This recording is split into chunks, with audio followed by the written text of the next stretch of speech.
Apakah santet itu ada? Santet itu memang topik yang menarik dan sering dibicarakan. Di Indonesia, banyak orang percaya santet itu ada, tapi ada juga yang menganggapnya mitos. Gimana pendapatmu tentang santet? Kalau versi sains bagaimana? Dari sudut pandang sains, santet itu sulit dibuktikan keberadaannya. Gejala yang dikaitkan dengan santet biasanya bisa dijelaskan secara medis atau psikologis. Misalnya, rasa sakit atau penyakit aneh mungkin disebabkan oleh kondisi medis yang belum terdiagnosis, atau stres dan kecemasan bisa memicu gejala fisik. Tapi, kepercayaan pada santet itu sendiri adalah fenomena sosial yang nyata.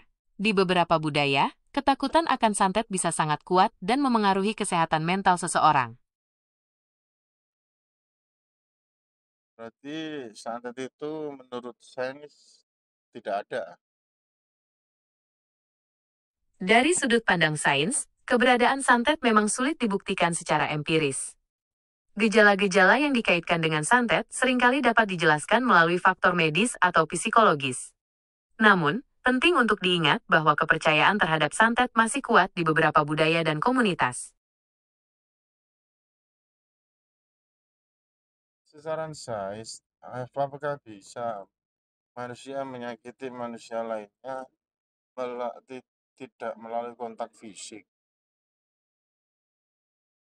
Tentu saja, dalam psikologi, ada konsep yang disebut psychological projection, di mana seseorang bisa memproyeksikan perasaan negatifnya kepada orang lain, yang bisa menyakiti tanpa kontak fisik.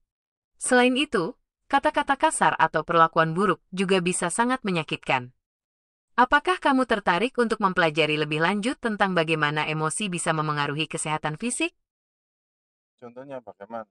Yang tidak kontak fisik tapi bisa menyakiti manusia lainnya itu. Tentu, contohnya bullying verbal atau cyberbullying. Kata-kata kasar atau ancaman yang dilontarkan secara langsung atau melalui media sosial bisa berdampak sangat buruk pada kesehatan mental seseorang, bahkan tanpa sentuhan fisik. Atau, pernahkah kamu mendengar tentang gaslighting? Ini adalah bentuk manipulasi psikologis di mana seseorang membuat korban meragukan kewarasan atau ingatan mereka sendiri. Gaslighting bisa sangat merusak dan menyebabkan trauma emosional yang mendalam.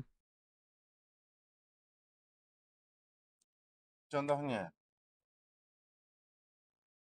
Contohnya, seseorang mungkin terus-menerus meragukan ingatan pasangannya tentang suatu kejadian, bahkan ketika pasangannya yakin dengan apa yang diingatnya. Pelaku gaslighting akan bersikeras bahwa korban salah ingat, atau bahkan menuduh korban berbohong. Lama-kelamaan, korban bisa mulai meragukan diri sendiri dan merasa tidak berdaya. kalau misalkan dihubungkan dengan santet, bagaimana? Nah, ini menarik. Dalam konteks santet, gaslighting bisa terjadi ketika seseorang yang dituduh melakukan santet menyangkalnya, meskipun ada bukti atau kesaksian lain. Pelaku bisa membuat korban atau orang lain meragukan apa yang mereka lihat atau rasakan, menciptakan kebingungan dan ketakutan. Gimana menurutmu? Jadi bagaimana? Sehingga orang yang disebut disantet itu tiba-tiba sakit tanpa tanpa ada alasan atau sebab yang jelas gitu. Itu bisa terjadi karena beberapa faktor. Pertama, keyakinan yang kuat pada santet bisa menyebabkan stres dan kecemasan yang berlebihan, yang pada akhirnya bisa memicu gejala fisik. Kedua, dalam beberapa kasus, ada kemungkinan penggunaan racun atau zat berbahaya lainnya yang sulit dideteksi secara medis. Tapi, penting untuk diingat bahwa tanpa bukti medis yang jelas, sulit untuk memastikan apakah suatu penyakit disebabkan oleh santet atau faktor lain.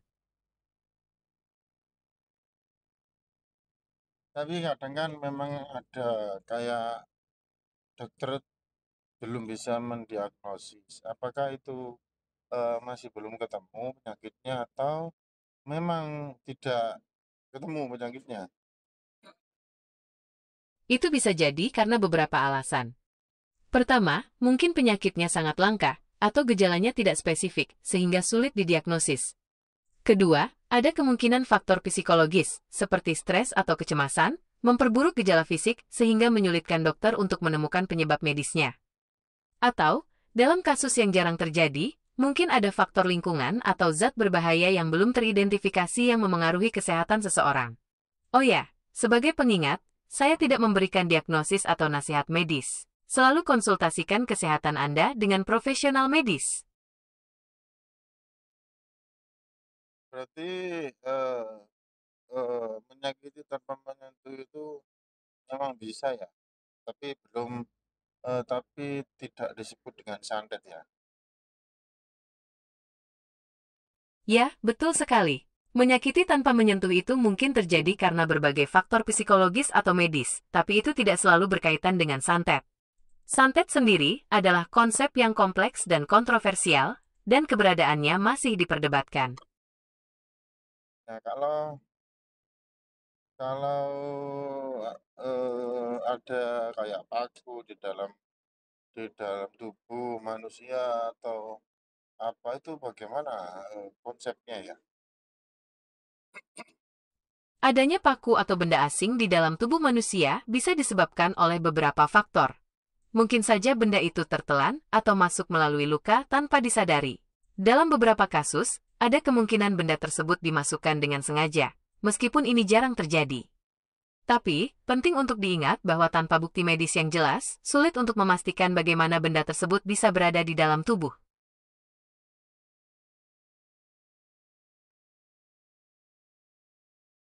Oh gitu ya. Berarti kayak Mas yang dimasukkan ke dalam tubuh, ke dahi atau mana itu memang ada ya? Kasus benda asing seperti paku ditemukan di dalam tubuh memang ada, tapi biasanya masuk melalui cara yang tidak biasa. Misalnya, tertelan secara tidak sengaja, atau masuk melalui luka yang dalam. Sangat jarang benda-benda tersebut dimasukkan dengan sengaja tanpa prosedur medis.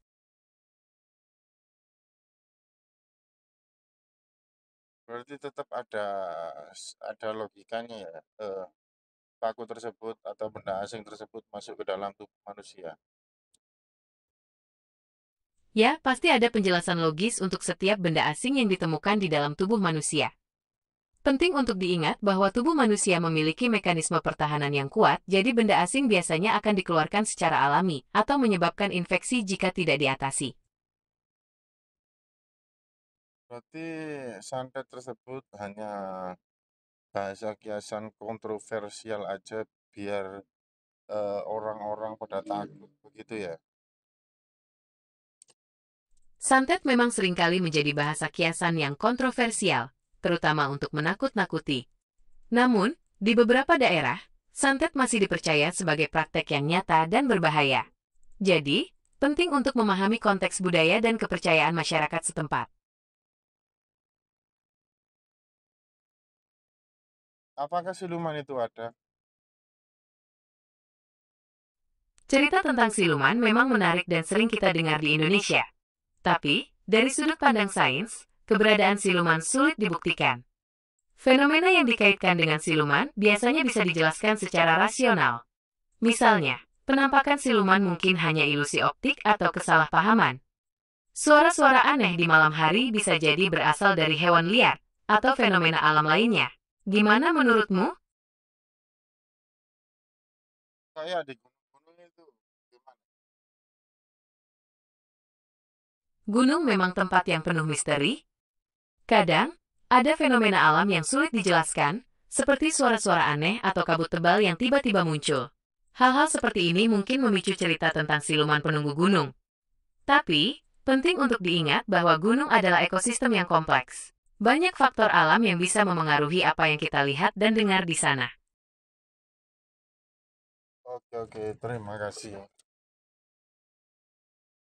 Sama-sama. Senang bisa berbagi informasi denganmu. Semoga obrolan ini menambah wawasanmu tentang berbagai kepercayaan dan fenomena di sekitar kita. Sampai jumpa lain waktu.